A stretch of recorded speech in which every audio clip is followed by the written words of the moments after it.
জানান দিয়ে শেরওয়ানি সাহেব আল আজাদের কক্ষে এসে ঢুকতেই আল আজাদ ও শমশের আলী ধড়মড় করে উঠে দাঁড়িয়ে শেরওয়ানি সাহেবকে সালাম দিলেন।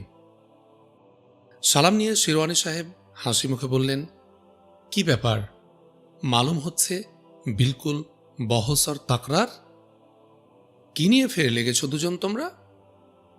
লজ্জাবনত মস্তকে আল আজাদ বললেন, না হুজুর, এমন কিছু নয়। শেরওয়ানি সাহেব শমশের আলীর মুখের দিকে চাইতেই শমশের আলী নতমস্তকে বলল, হুজুর, ওর নাম তো আল আজাদ, আল আমিন নয়, তাই সত্যটা সে বেমালুম চেপে যাচ্ছে। শেরওয়ানি সাহেব আবার হাসলেন, হেসে বললেন, চেপে যাচ্ছে? শমশের আলী বললেন, তেমন কিছু নয় মানে? বিরাট কিছু হুজুর, ফালতু মেহনত করে সে জিন্দেগিটা বরবাদ করে চলেছে, আর এটা নাকি তেমন কিছু নয়।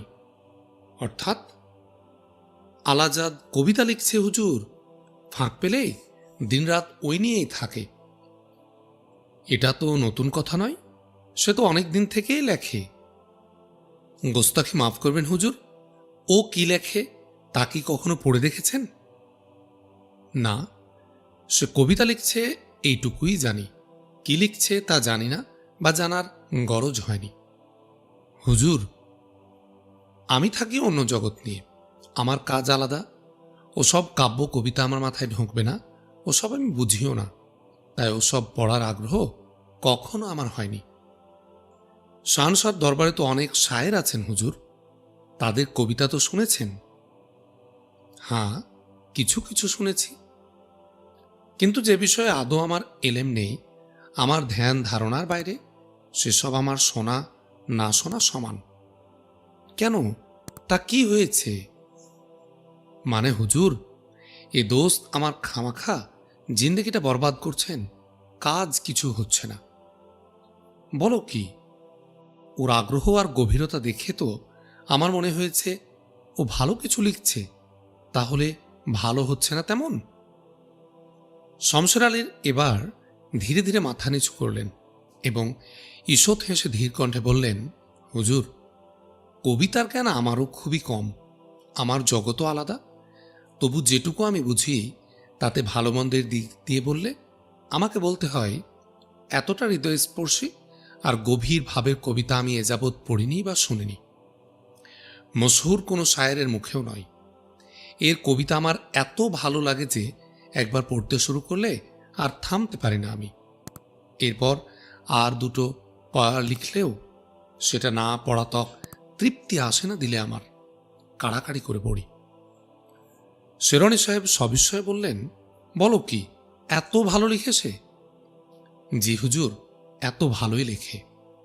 সভাকবিদের বাহাদুরি তো দেখেছি, তাদের শুধু কাব্যের মাপ, কাব্যের মাত্রা আর কাব্যের ভাষার নামে হল গেল ইহ তেহ আর দুর্বোধ্য সংস্কৃতি বুলির কচকচানি, ভেতরটা ফাঁপা, একটানা তোয়াজ, হৈহুল্লোড় আর ফালতু কথার বহর। অথচ এই দোস্ত আমার একেবারেই তার নিজস্ব সাদামাটা চলতি ভাষায় এমন এক গভীর ভাব পয়দা করে যা সবার দিলকেই টানে। অত্যন্ত খোশ দিলে শেরওয়ানি সাহেব আওয়াজ দিলেন, মারহাবা মারহাবা। তাহলে তাহলে আর তার লেখায় কসুর দেখলে কোথায়? এর জবাবে শমশের আলী শখেদে বললেন, ভালো কবিতা লেখা আর কাজের কবিতা লেখা তো এক কথা নয় হুজুর। গতানুগতিক ধারা থেকে বাইরে গেলে চলবে কেন? নয়া কিছু ভাব ভাষা দেখলেই তো গায়ে ফুটবে সবার, হৈ হৈ করে উঠবে সবাই। এছাড়াও বড় কথা, আসল দিকটাই তার কবিতায় নেই। আসল দিক তার প্রায় কবিতায় আমি পড়েছি হুজুর, কিন্তু আসল বস্তু মানে ওই রাজ বন্দনা বা রাজ প্রশস্তির নাম গন্ধও নেই কোথাও। ওদিকে উনি ভুলেও নজর দেননি। শাহনশাহর দৃষ্টি আকর্ষণ করতে হলে শাহনশাহর কথা তো কিছু কিছু থাকতেই হবে জরুর, তা না থাকলে ও তো স্থান পাবে না রাজসভায়, আর রাজসভায় স্থান না পেলে এগুলোর মূল্য কি হুজুর? শেরওয়ানি সাহেব এবার নীরব হয়ে গেলেন। কিয়ৎকাল চিন্তা করে পরে তিনি বললেন, হাঁ, কথা তোমার একদিক দিয়ে ঠিক। প্রয়োজনে অপ্রয়োজনে সার প্রশস্তি সবার লেখাতেই দেখছি। এটা একটা রেওয়াজ হয়ে দাঁড়িয়েছে। এটা না থাকলে এখন যেন লেখা কেমন বেয়াড়া বেয়াড়া লাগে, আদবের খেলাপ বলে মনে হয়। এরপর তিনি আলাজাদকে উদ্দেশ্য করে বললেন, তা সম্ভব মতো এটা একটু লাগিয়ে নাও না তোমার লেখায়। এত উমদা লেখো শুনছি, তাতে এটা একটু থাকলে তো জমজমাট কারবার। একপাশে নতমস্তকে দাঁড়িয়ে আলাজাদ এতক্ষণ এদের কথা শুনছিলেন। নিজের সুখ্যাতি শুনে শর্মিন্দাবোধ করলেও বেয়াদবি হবে ভেবে এদের কথার মাঝে কথা বলতে পারেননি, বা কথা বলা সমীচীন বোধ করেননি। শেরওয়ানি সাহেবের কথায় এবার তিনি মাথা তুলে বললেন, হুজুর। শেরওয়ানি সাহেব বললেন, প্রশস্তি গাইতে যদি একান্তই না পারো, ভূমিকায় মানে বন্দনা কি বলে কাব্যগাথায়, ওইসব সেখানে একটু ওটা টানলে এমন দোষের কি? বন্দনাই? হ্যাঁ, বন্দনাই। এই তো আমি আমার হাদিস শরীফ নকল করার ভূমিকায় সুলতানের কথা লিখেছি। আলাজাদ বিস্মিত হয়ে বললেন, আপনিও প্রশস্তি লিখেছেন হুজুর? ঠিক প্রশস্তি কিনা জানি না, তবে কিভাবে আমি আমার কাজে নিয়োজিত হলাম, কিভাবে কাজ করছি, এসব কথা বলতে গিয়েই সুলতানের কথা এসেছে। আলাজাদ সঙ্গে সঙ্গে বললেন, এটা তো প্রশস্তি নয় হুজুর, বন্দনাও নয়।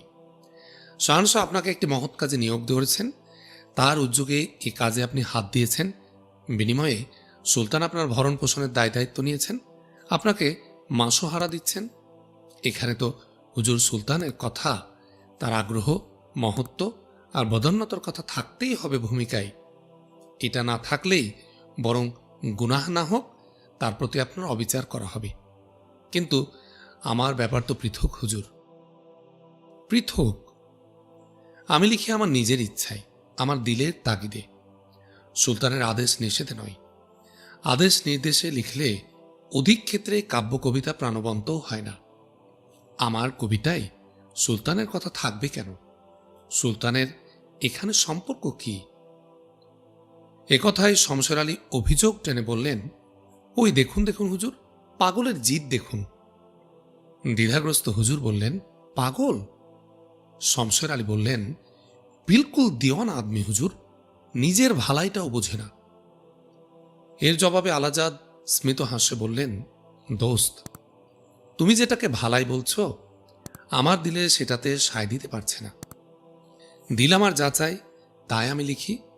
দিলের সাথে বেইমানি করে ওই ঝুটা ভালাই হাসিল করার উৎসাহ আমার নেই, ওতে আমি তৃপ্তি পেতে পারি না। শমশের আলী নাখোশ কণ্ঠে বললেন, ঝুটা ভালাই? আলাজাদ বললেন, নাই বা হলো কবিতা লেখা, অট্টালিকা নির্মাণ, বা মস্ত বড় খেতাব পাওয়া। পাওয়ার কোনো উদগ্র চাহিদা দিলে আমার নেই, ওদিকটা অনেক আগেই বাতিল হয়ে গেছে। বলে আলাজাদ কিছুটা অপ্রতিভ হলেন। তিনি মাথা নিচু করলেন।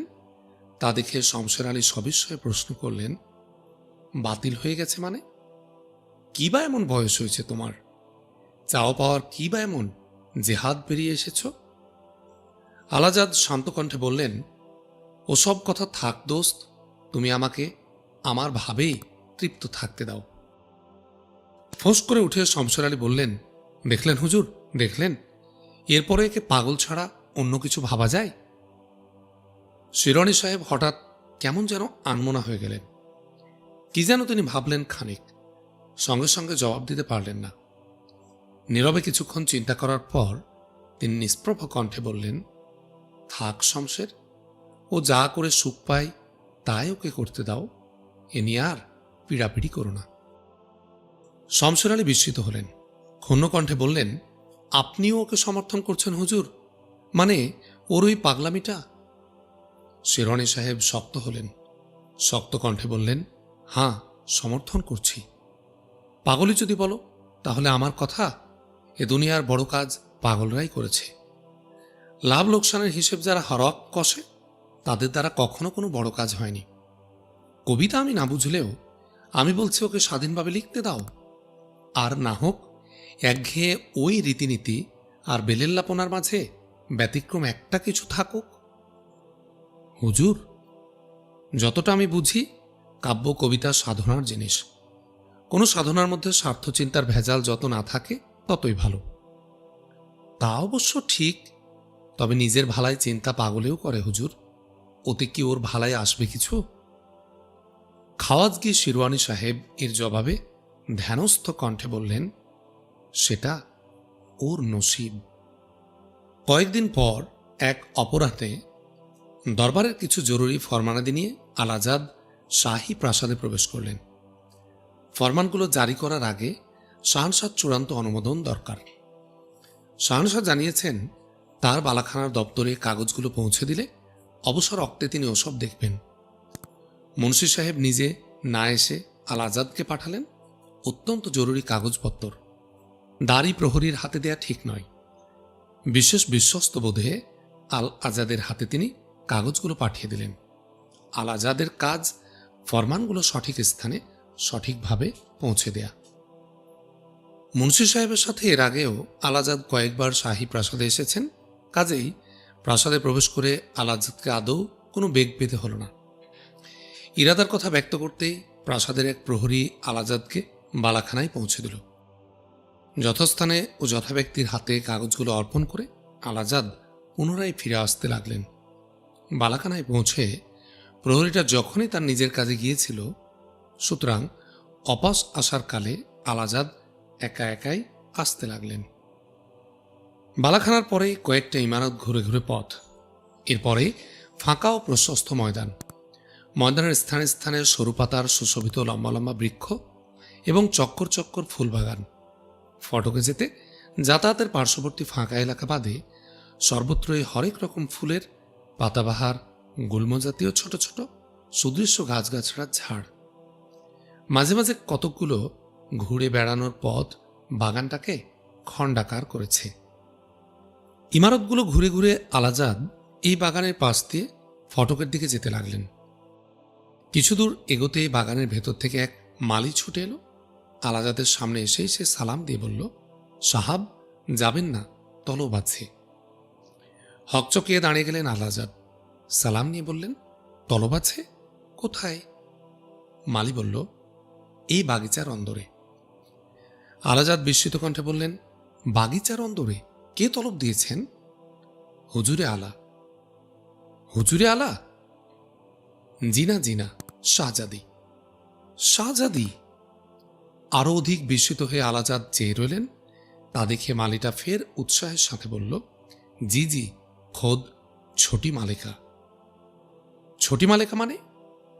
মানে ছোটি শাহজাদি, শাহনশাহর বহুত পেয়ারে নাতনি। তাকে চেনেন না? না তো। তাজ্জব, ছোটি মালিকাকে চেনেন না? বহুত উমদা হুজুর আইন, মিঠাবাত, ছোট বড় সবাইকে সমান ইজ্জত করেন। এই মহলের চাকর নকর কর্মচারী সবাই তাকে ছোটি মালিকা বলে। আপনি তাকে চেনেন না? না। গেলেই চিনতে পারবেন। আসুন আসুন, জলদি আসুন। মালি ভীষণ ব্যস্ত হয়ে উঠল। আল আজাদ তবুও ইতস্তত করতে লাগলেন। কোনো উমরাহ নন, আমলা নন, শাহী পুরুষ কেউ নন, খোদ শাহজাদি তলব দিয়েছেন তাকে। অন্দরবাসিনী পর্দানসীন শাহজাদি। ব্যাপার কি? কোনো শাহজাদিকে তিনি তো এখনো চেনেন না, নাকি কোনো কসুর তার ধরে ফেলেছেন ইতোমধ্যেই? ইতস্তত করতে করতে আল আজাদ বললেন, তুমি বোধহয় ভুল করছো। উনি হয়তো অন্য কাউকে তলব দিয়েছেন। বিপুল বেগে নড়ে উঠল মালিটা। বলল, নেহি নেহি, জরুর নেহি। হুজুরাইন আপনাকে তলব দিয়েছেন। আপনি যখন এ পথ দিয়ে গেলেন, ওই অক্তে হুজুরাইন দেখে ফেলেছেন আপনাকে। বলো কি? হুজুরাইন তো এদিকেই ছিলেন তখন, আমাকেও দেখিয়ে দিলেন তখনই। তাই আপনি তখন প্রহরীর সাথে ব্যস্তভাবে যাচ্ছেন দেখে ডাকা হয়নি আপনাকে। আমি সেই থেকেই তাক করে আছি আর বিলকুল আপনাকে পহচান করতে পেরেছি। আসুন আসুন। অগত্যা মালির পেছনে হাঁটতে লাগলেন আল আজাদ। তাকে অনুসরণ করে বাগানের প্রায় মাঝখানে চলে এলেন। চত্বর চত্বর বাগানগুলোর মাঝেরটায় এসে তিনি দেখলেন গোলাপ গাছের মস্ত একটা ঝাড়ের আড়ালে এক বোরকা ঢাকা অরাত ঘাসের উপর আরাম করে বসে আছেন। শঙ্কিত পদে এসে দূরে থেকে সালাম দিতে আওরাতটি হাত ইশারায় আলাজাদকে কাছে ডেকে বললেন, চিনতে পারেন? আলাজাদ জড়িত কণ্ঠে বললেন, জি না। বসুন, আসন নেন, ঘাসের আসন, এর উপরেই বসুন। জি। আপনি তো ঘাসের উপর শুয়ে থাকতেও পারেন, বসতে আর আপত্তি কি? আলাজাদ চমকে উঠলেন। চেনা কণ্ঠ, এই কণ্ঠস্বরই তো সেদিন তিনি সরোবরের ঘাটে শুনেছিলেন। তবে কি তিনি? আলাজাদকে ভাবতে দেখে শাহজাদ স্মিত হাস্যে ফের বললেন, খুব ব্যস্ত আছেন নাকি এখন, মানে নকরির কাজ নিয়ে? জি না, আজকের মতো কাজ আমার শেষ। বহুত আচ্ছা, তাহলে বসুন, এই সামনে এসে বসুন। আলাজাদ ঘাবড়ে গেলেন। শাহজাদি ফের আদেশের সুরে বললেন, তবু দাঁড়িয়ে রইলেন যে, বসুন এইখানে। আর অন্যথা করা চলে না। জড়সড় হয়ে আলাজাদ এগিয়ে এসে নির্দিষ্ট স্থানে বসলেন। শাহজাদি বললেন, তবু চিনতে পারলেন না? হ্যাঁ, পেরেছি বলে মনে হচ্ছে। কয়েকদিন আগেই তো ওই সরোবরের ধারে দেখা হলো আপনার সাথে। জি জি, এবার চিনতে পেরেছি। সাব্বাস, এখন আরাম করে বসুন। আপনাকে এই হঠাৎ আমি ডেকেছি একটা কাজের জন্যে। আপনাকে তখন যেতে দেখে কথাটা আমার মনে হয়েছে। কাজ? কি কাজ? ওটা পরে বলছি। তা আপনি তো নগরীর কাজে খুব মন দিয়েছেন দেখছি। জি, করুন করুন, খুব মনোযোগ দিয়ে নিজের কাজ করুন। শিগগিরই আপনার পদোন্নতি হবে, এই অল্প দিনেই। অল্প দিনেই? জরুর। দাদু সাহেব কয়েকদিন খুব ব্যস্ত আছেন বলে আমি কথা বলতে পারিনি। দাদুকে বলে অচিরে আপনার ভালো একটা পদোন্নতির ব্যবস্থা করব। আপনি ব্যবস্থা করবেন? অবশ্যই করব। আপনার মতো এমন একজন নিরীহ লোকের ভালাই করতে পারাটা তো সবের কাজ। কিন্তু আর আপনি তো শুধু নিরীহ লোকই নন, রীতিমতো যোগ্য দায়িত্ববান লোক। আপনার পদোন্নতি হবে না তো হবে কার? কোনো চিন্তা করবেন না, একিন দিলে কাজ করতে থাকুন। অল্প দিনেই আপনি একটা বড় পদে উঠে যাবেন। আলাজাদ শঙ্কিত হয়ে উঠলেন। ইতস্তত করে বললেন, তা মানে আমার একটা আরজ ছিল। আরজ? যে একটা অনুরোধ। বলুন। মেহেরবানি করে এই কাজটা করবেন না। শাহজাদি বিস্মিত কণ্ঠে বললেন, ও কাজটা মানে? মানে আমাকে ওই বড় পদে তুলে দেওয়ার তদবিরটা। কেন কেন? বড় পদে যাওয়া মানেই বড় ঝামেলায় পড়া, ওটা আমি চাইনি। চান না? না। তাজ্জব, কোনো বড় পদে যেতে চান না আপনি? শাহজাদি সবিস্ময়ে আলাজাদের মুখের দিকে চেয়ে রইলেন। আলাজাদ নির্লিপ্ত কণ্ঠে বললেন, জি না। ওই রকম একটা ফালতু পদেই পড়ে থাকতে চান? জি, তাই চাই। কোনো বড় আকাঙ্ক্ষা নেই? ওই তুচ্ছ হয়ে থাকাতেই আপনার সুখ, মানে ওতে আপনি সুখ পান? সুখ যাই হোক, ওতে আমি সময় পাই। ওর চেয়ে কম ঝামেলার আরো নিচের কোনো পদ পেলেই বরং আমি বলতে যেতাম। শাহজাদির চোখের নজর স্থির হল। একটু থেমেই ফের তিনি বললেন, অর্থাৎ সময় চাই আপনার? জি জি। বড় হওয়াটা চাই না? জি না, ওটা আমার একদম না পছন্দ। কবিতা লেখার নেশা তাহলে যায়নি? জি। শাহজাদি পুনরায় থেমে গেলেন। অনেকক্ষণ পর কিছুটা নাখোশ কণ্ঠে বললেন, লোকটা আপনি নিরীহ হয়তো ঠিকই, কিন্তু সত্যবাদী নন। আলাজাদ চমকে উঠলেন। সসংকোচে বললেন, তার মানে?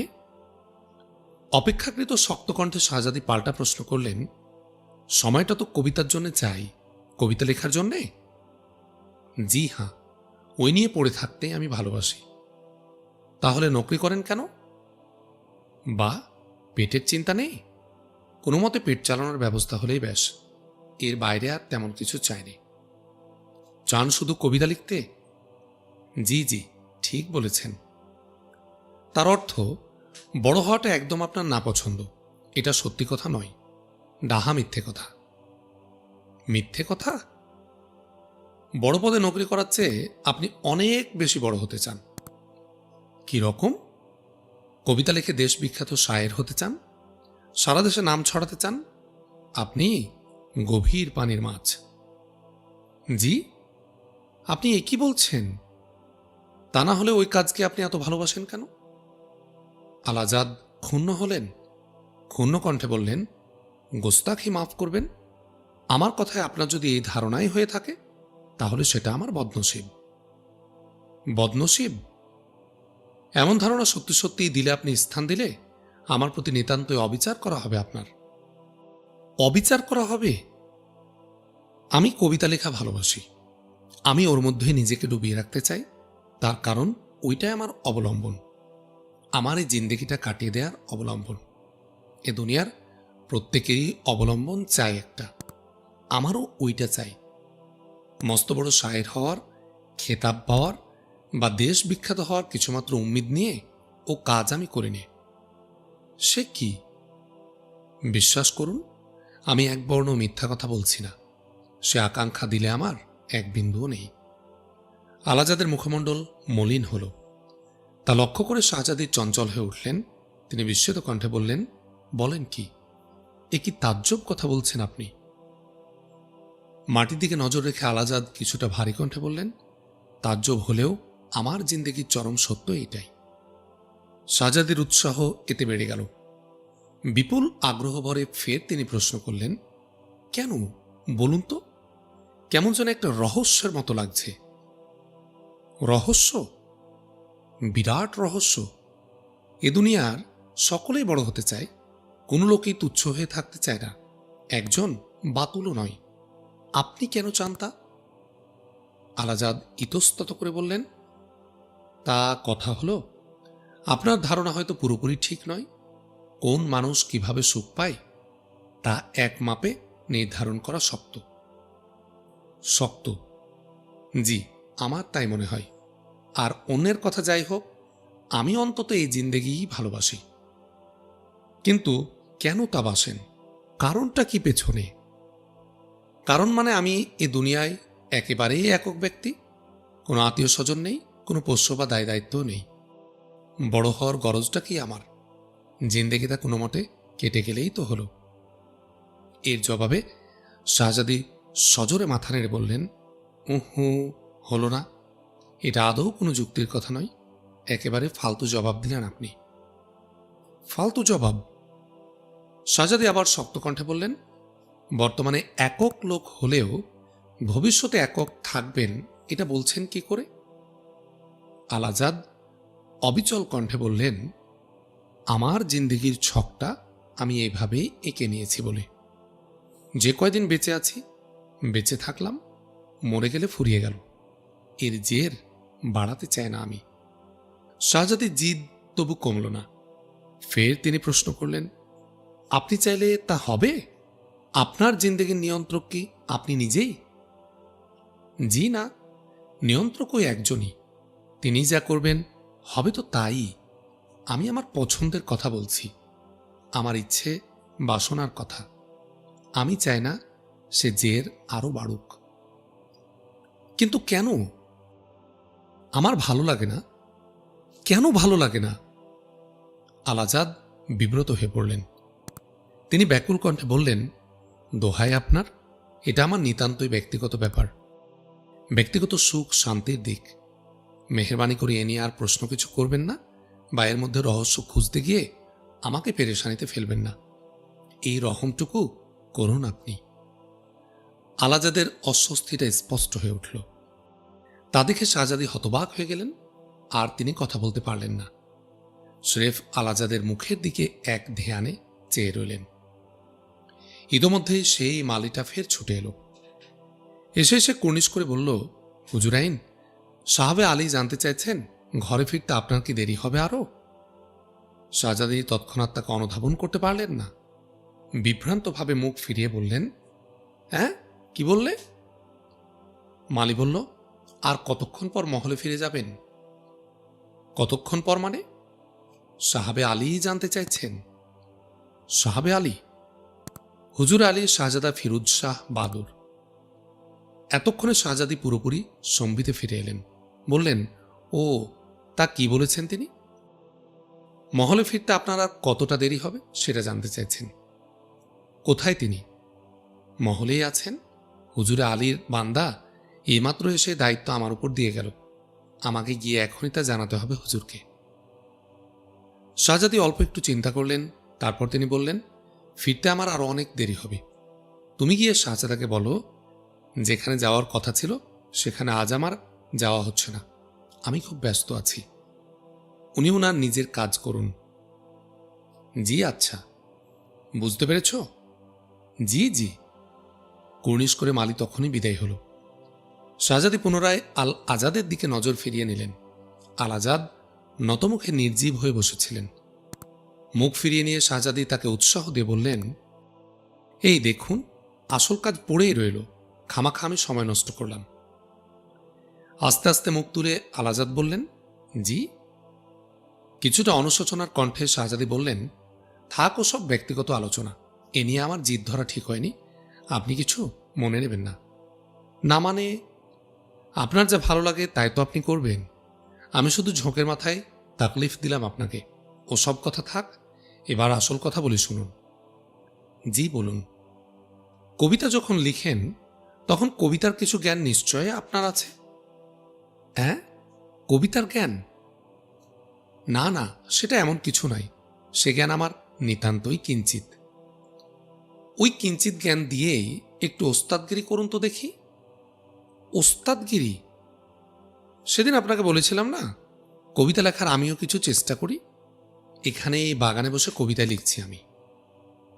বলতে বলতে পেছনে রাখা খাতা কলম সামনে আনলেন শাহজাদি। এরপর খাতার পাতা মেলে ধরে বললেন, দেখুন তো দেখি কেমন হলো। কেমন হলো মানে? আমার আজকের এই কবিতাটা একটু পরীক্ষা করে দেখুন তো দেখি আসলেই কিছু হচ্ছে কিনা। আল আজাদ ইতস্তত করে বললেন, আমি তো নিজেই একজন কাঁচা লেখক।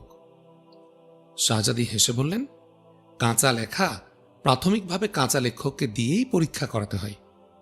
বড় শায়েরকে ডাকার আগে আমাকে তো জানতে হবে আসলে এগুলো কবিতার কোনো জাত গোত্রে পড়ছে কিনা।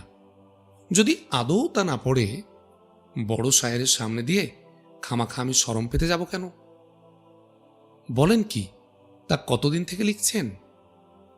অনেক দিন থেকেই বলা যায়। সে কি, এতদিনও কাউকে আপনি দেখাননি এসব? দেখিয়েছি, স্রেফ দেখাইনি, শুনিয়েছিও। কিন্তু যাদের আমি দেখিয়েছি আর শুনিয়েছি তারা কেউ কবিতার কিছু বুঝেও না, একটা ছত্র কবিতা কেউ লেখেও না। তাদের দেখিয়ে হবে কি, না বুঝেই তারা তারিফ করবে। আল আজাদ ঈষৎ হেসে বললেন, তাই? বিলকুল কিছুটা সমজদার লোক খোঁজ করেও এ যাবৎ আমি পাইনি। সমজদার যাদের পেয়েছি সবাই তারা অনেক বড় বড় কবি। আগেই তাদের দেখায় কি করে বলুন? আচ্ছা, তাই আপনাকে আজ দেখে আমার খেয়াল হলো আপনি সে পর্যায়ে সমজদার যাকে আমি তালাশ করছি। আপনিও কোশেশ করেন, আমিও কোশেশ করি, কেউ আমরা পুরোপুরি শায়ের নই, শায়ের হওয়ার চেষ্টা করছি মাত্র, ব্যাস। শরম পাওয়ার এখানে কোনো প্রশ্ন নেই। দেখুন দেখুন কবিতাটা কেমন হলো দেখুন। খাতাখানা জোর করে আল আজাদের হাতে দিলেন শাহজাদি। খাতা নিয়ে আল আজাদ স্মিত হাস্যে বললেন, কি নিয়ে লিখলেন আজ কবিতাটা? ওই তো উপরেই লেখা আছে কবিতার নাম। কবিতার নাম দিয়েছি ফুল। ফুল বাগানে এসে ফুল নিয়ে লিখেছি, পড়ুন পড়ুন। আল আজাদ এবার শব্দ করেই পড়তে লাগলেন কবিতা। শাহানশাহ হোসেন শাহ মহাশক্তিধর, সমকক্ষ নাই তার দুনিয়ার উপর। লাখো লাখো হাতি ঘোড়া সৈন্য বেসুমার, তামাম বাঙ্গালায় গায়ে প্রশস্তি তাহার। অঢেল সম্পদ তার, নিজে মহামতি, জ্ঞানবান গুণবান সদাশয় অতি। ন্যায়ের প্রতীক তিনি, পরম ধার্মিক, দুশ্মনের আজরাইল দুরন্ত নির্ভীক। দেশে দেশে নাম তার, মুলুকে মুলুকে। এই পর্যন্ত পড়ে আল আজাদ চোখ তুলে পরম বিস্ময়ে শাহজাদের মুখের দিকে চেয়ে রইলেন। তা দেখে শাহজাদি সপলুকে বললেন, কি হলো, থামলেন যে? আল আজাদ বিস্মিত কণ্ঠে বললেন, আপনি ফুল নিয়ে কবিতা লিখেছেন বললেন না? কবিতার নামও তো ফুলই দিয়েছেন। ওই ফুল মানে কি শাহানশাহ? সশব্দে আপত্তি তুলে শাহজাদি বললেন, না না না, শাহানশাহ হবে কেন? ফুল মানে এই ফুল, এই যে বাগানে দেখছেন রং বেরঙের মন ভুলানো ফুল, এই ফুল নিয়ে লিখেছি। তাহলে ফুলের কথা কই? ফুলের কথা? এসব কথা কেন? এসব শাহানশার কথা। সে কি, শাহানশার কথা থাকবে না? কেন থাকবে? আপনি লিখেছেন ফুল নিয়ে কবিতা, ফুলের কথাই বলবেন আপনি। শাহানশাহকে নিয়ে যখন লিখবেন তখন তার কথাই বলবেন। ফুলের মধ্যে শাহানশাহ কেন? মানে এখানে শাহানশাহর সাথে সম্পর্কটা কি? শাহজাদি বিস্মিত হলেন, বললেন, আরে তাজ্জব, বলেন কি? শাহানশাহর কথা বাদ দিয়ে কবিতা হয় কখনো? কবিতাতে তো থাকতেই হবে শাহানশাহর গুণগান। থাকতেই হবে? জরুর। আপনি তো সত্যি একজন কাঁচা লেখক। শাহানশাহর গুণগান না থাকলে তো কবিতাই হবে না। কোথায় পেলেন এটা? কে বললে সে কথা? বলতে হবে কেন? আমার দাদুর মানে শাহানশাহ সভায় মাঝে মাঝেই তো কবিতা পাঠের আসর বসে। মসুর মসুর কবিদের নিয়ে সভা, সব সভাতেই হাজির হয়েছি আমি। ঝরকার আড়ালে বসে সবার কবিতাই শুনেছি। সকলেই কবিতা তো শাহানশাহ তারিফটাই থাকে জোরদার ভাবে। তারিফ থাকে জোরদার ভাবে ভিন্ন কোনো বিষয় নিয়ে লিখলেও? জি, গাছপালা, নদ নদী, পাক পাখালি বা যে কোনো কিছুর রূপগুণ যে কোনো বিষয় নিয়ে হোক না কেন। বলেন কি? শুধুই কি থাকে? পাতার পর পাতা ধরে থাকে। কবিতার বিষয় আসে পরে এবং সেখানেও দস্তুর মতো থাকে। কারো কারো তো দেখেছি কবিতার বিষয়বস্তু একেবারেই সামান্য, গোটা কবিতাটাই শাহানশাহর গুণগানে ভরপুর। তাজ্জব। সবাই বলেন ওটা না থাকলে প্রশ্নই তো কিছু ওঠে না। ওটা কম থাকলেও সে কবিতা সঠিক বা সার্থক কবিতাই হয় না। শাহানশাহ বিরক্ত হন না এসব শুনে?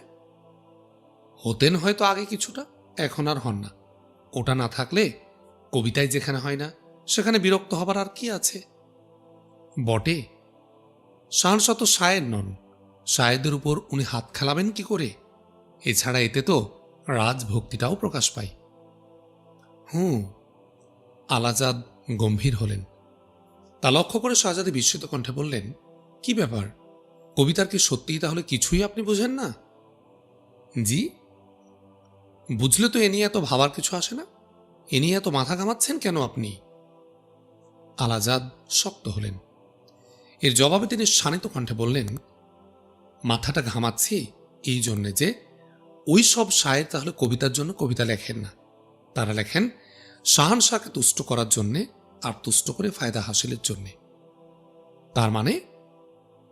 কথায় আমার গোস্তাকি কিছু থাকলেও আমি লাচার। আমি বলবো, শাহানশাহ সভায় আপনি যেসব কবিতা শুনেছেন সেগুলো কবিতা নয়, সাজানো তোয়াজ। কবিতার বিচারে ওসবের কোনো মূল্যই নেই। দুচোখ কপালে তুলে শাহজাদি বললেন, আপনি কি সজ্ঞানে বলছেন এসব কথা? মানে? আপনি কোনো মাথা খারাপ লোক নন তো? কেন বলুন তো? খোদ শাহানশাহর সবাই যেসব কবিতা পড়া হয় সেগুলো কবিতা নয় এটা বলছেন কোন জ্ঞানে? জানেন কত দেশবিখ্যাত শায়ের সেখানে তশরিফ আনেন? দেশবিখ্যাত আর সত্যিকারের শায়ের তশরিফ যদি আনেনও, তাহলে তারা সেখানে সত্যিকারের কবিতা পাঠ করেন না। শাহানশাহকে তুষ্ট করার জন্যে মেকি কবিতা তৈরি করে এনে রাজসভায় পাঠ করেন। কবিতাতে শাহানশাহর প্রশস্তি থাকতেই হবে বলে যারা ফতোয়া দেন, আর কবিতার নামে প্রশস্তি পাঠ করে তারা মশহুর হলেও ঈমান তাদের কমজোর এবং অস্পষ্ট। আর না হোক কবিতার সাথে চরম ধরনের বেঈমানি করেন তারা। শাহজাদি এ কথায় থ মেরে গেলেন। একটু পরে রীতিমতো উষ্ণ কণ্ঠে বললেন, এত বড় কথা বলতে সাহস হয় আপনার? আলাজাদ কিছুমাত্র বিচলিত না হয়ে স্বাভাবিক কণ্ঠে বললেন, কেন সাহস হবে না কেন? শাহানশাহ কি নির্বোধ? খোদ শাহানশাহ কখনো যে ত্রুটি ধরেন না বা ধরাটা সমীচীন বোধ করেন না, আপনি সে সাহস করেন? এ তো অবাক হওয়ার কি আছে? সত্যি কথা বলার সাহস তো সব লোকেরই থাকা উচিত। সত্যি কথা? হ্যাঁ, সত্যি কথা। তোয়াজ মিশ্রিত কবিতা যে সঠিক কবিতা নয় এটা চরমতম সত্যি কথা। আর এই সত্যি কথা বলতে যে ভয় পায় সে তো বুজদিল।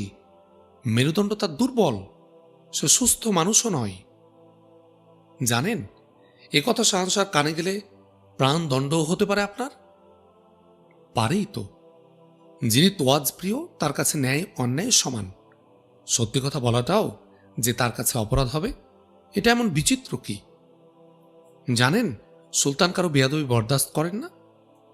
সত্যি কথা হয়ও যদি, তবুও তো সেটা বেয়াদবি। তবুও আমি লাচার। সত্যি কথা বলার জন্য আল্লাহ তাআলার চূড়ান্ত নির্দেশ আছে, তাতে আল্লাহ তাআলা খুশি হন।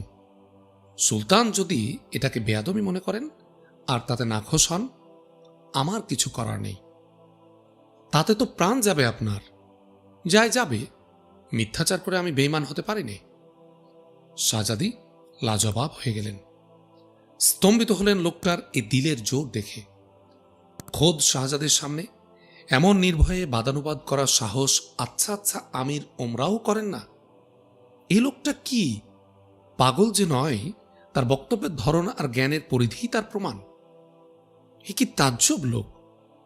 এতটা বাজানোর পরেও নিজের উপলব্ধি আর প্রত্যয় থেকে এই তুচ্ছ লোক এক বিন্দুও নড়লেন না। ছায়ের মধ্যে এত আগুন! শাহজাদি চমৎকৃত হলেন। তিনি বুঝলেন এ লোক সামান্য লোক নন, একেবারে এক বিচিত্র লোক। এমন লোক দুর্লভ। লোভ, মোহ, ভয় ভীতির অতীত এমন লোক লাখেও একটা পাওয়া দুষ্কর। চোখের ভ্রু কুঞ্চিত হল শাহজাদির। অনেকক্ষণ নীরব থাকার পর তিনি স্বাভাবিক কণ্ঠে বললেন, তাহলে জানের ভয় নেই আপনার? জানের ভয় কার না থাকে, কম বেশি সে ভয় সকলেরই আছে। তবু মরতে তো হবেই একদিন সবাইকে, অমর তো কেউ নয়। কাজেই কথায় কথায় ওই জানের ভয়ে ভীত হয়ে লাভ আছে কিছু? মৌত যখন আসার তখন ঠিকই আসবে, কোনো কারণে একদণ্ড আগেও নয় পরেও নয়। মৌত তার নির্ধারিত সময়ে আসবে আর একবারই আসবে, এ নিয়ে ব্যস্ত হবার কি আছে? তাই কথাটা ঠিক কিনা বলুন? তা ঠিক বেঠিক যাই হোক, লোক তো আপনি তুচ্ছ লোক। তুচ্ছ হয়ে থাকাই আপনার পছন্দ। তুচ্ছ লোক হয়ে আবার এসব বড় বড় কথার মধ্যে থাকেন কেন? এবার আলাজাদ থামলেন, একটু থেমে বললেন, দেখুন, একজন তুচ্ছ লোকও মানুষ, চোখ কান সকলেরই আছে। পাগল ছাড়া সব মানুষেরই স্বাভাবিক বিচার বুদ্ধিটাও থাকে।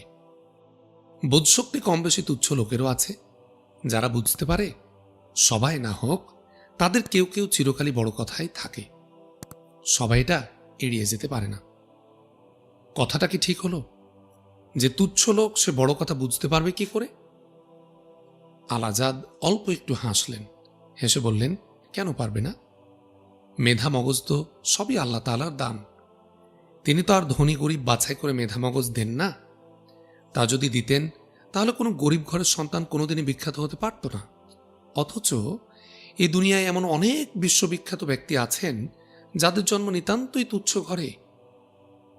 শাহজাদি ক্রমাগত অভিভূত হতে লাগলেন। তিনি সবিস্ময়ে বললেন, আচ্ছা। আলাজাদ বললেন, আল্লাহ প্রদত্ত সে মেধা মগজের স্ফুরণ ঘটানোর মওকা গরিবদের বেশি থাকে না। এই যা, যাদের স্ফুরণ কিছুটা ঘটে তারা ঠিকই বোঝে। তুচ্ছ হলেই যে কেউ কিছু বুঝবে না, এটা ঠিক নয়। তারাও তাহলে বোঝে? অবশ্যই। ফারাকটা শুধু এই যে কেউ বুঝেও তুচ্ছ লোক বলে সত্যি বলতে ভয় পায়, কেউ পায় না।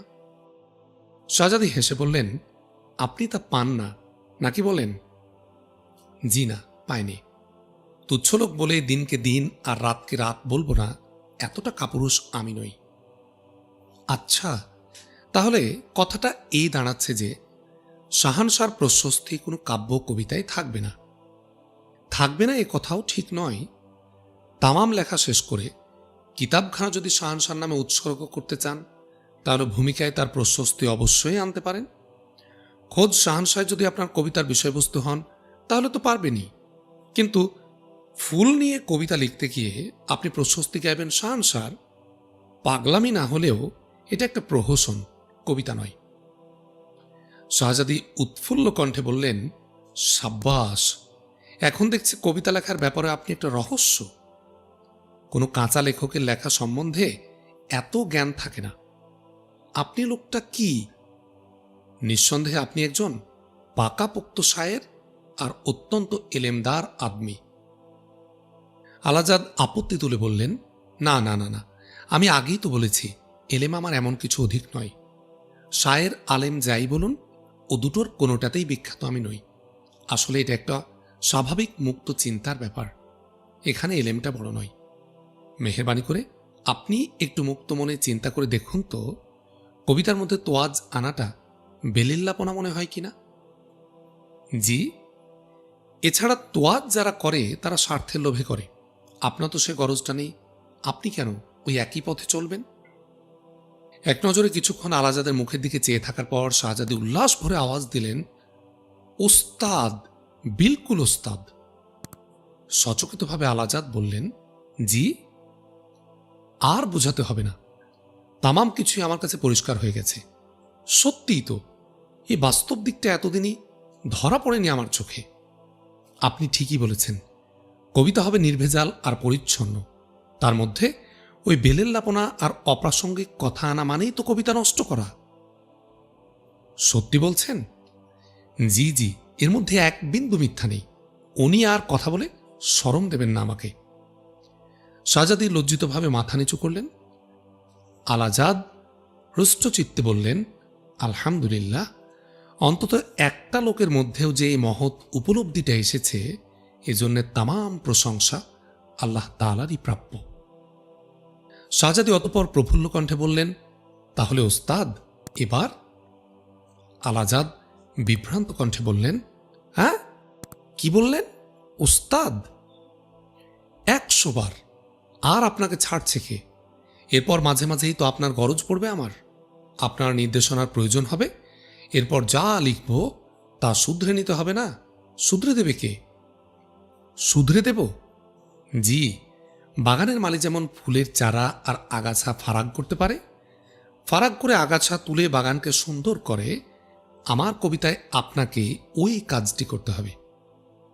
সে কি? ভয় পাওয়ার কিছু নেই। আপনার সুযোগ সুবিধা মতোই আপনাকে আমি স্মরণ করব, কোনো চাপ সৃষ্টিও করব না। নিন, এবার অবশিষ্ট কবিতাটুকু দেখুন। আগাছা যা থাকার তা তো আছেই, তার মাঝে ফুলের চারা অর্থাৎ কবিতার গুণাবলী কিছু আছে কিনা দেখুন। আলাজাদ পুনরায় কবিতা পাঠে মন দিলেন। এবার তিনি নীরবে ও গভীর মনোনিবেশ সহকারে কবিতাটা পাঠ করতে লাগলেন। আগাগোড়া পাঠ করে উৎফুল্ল হয়ে উঠে তিনি বললেন, বাহ, চমৎকার লিখেছেন তো। শাহজাদি সসংকোচে বললেন, জি। কবিতার আপনার ছন্দ, মাত্রা, শব্দচয়ন সবই তো চমৎকার। বক্তব্যতেও গভীরতা আছে। শাহজাদির মুখমণ্ডল রোশনাই হয়ে উঠল। তিনি সাগ্রহে বললেন, ঠিক বলছেন, বিলকুল। আমি মন জোগানো কথা বলি না। এই অপ্রাসঙ্গিক কথাগুলো বাদ দিলে আর বর্ণনায় যা কিছু জড়তা আছে তা একটু সংশোধন করে নিলে এটি একটি উচ্চমানের কবিতা হতে পারে। তাই? তাহলে সম্ভাবনা আছে কিছু? শাহজাদের মুখে হাসি ফুটে উঠল। আলাজাদ উৎসাহ দিয়ে বললেন, যথেষ্ট আছে। সাধনা চালিয়ে যান। আল্লাহ চাহে তো সত্যি একদিন একজন ভালো কবি হতে পারবেন আপনি। কবি হতে পারবো? আলবাত। শাহজাদি এবার সশব্দে হেসে উঠে বললেন, না, তাহলে কবি নয়, বলুন মহিলা কবি। আল আজাদও হেসে ফেললেন। হাসতে হাসতে বললেন, জি জি, মহিলা কবি। অন্দর থেকে পুনরায় তাকিদ আশায় শাহজাদি উঠে দাঁড়ালেন এবং উভয়ে উভয় দিকে চলে গেলেন। বাংলার সুলতান আলাউদ্দিন হোসেন শাহ হো হো করে হেসে উঠলেন। তার পেয়ারের নাতনি আরজুমান বানু বেগম তাকে আজ একটা আচানক প্রশ্ন করেছেন। স্বাভাবিক জ্ঞান বুদ্ধি বাদশার বেশি না ফকিরের বেশি?